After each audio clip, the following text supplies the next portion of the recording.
এটি হচ্ছে হযরত উসমান রাদিয়াল্লাহু তাআলা আনহুর খেজুরের বাগান। আমরা এখন খেজুরের বাগান দেখার জন্য খেজুরের বাগানে অবস্থান করছি।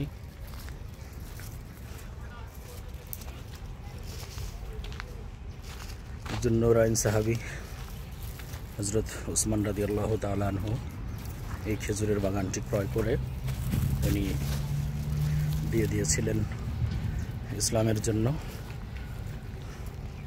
এখনও এই খেজুর বাগানটি হযরত উসমান রাদিয়াল্লাহু তাআলা আনহুর নামেই রয়েছে এবং এখান থেকে যেই অর্থ আসে এই অর্থ দিয়ে সৌদি আরবের গভর্নমেন্ট সামাজিক কর্মকাণ্ড পরিচালনা করে থাকেন।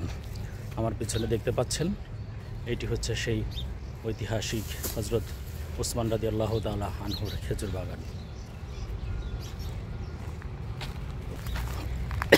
বিশাল বড় খেজুরের বাগান, এই পাশে আরও রয়েছে।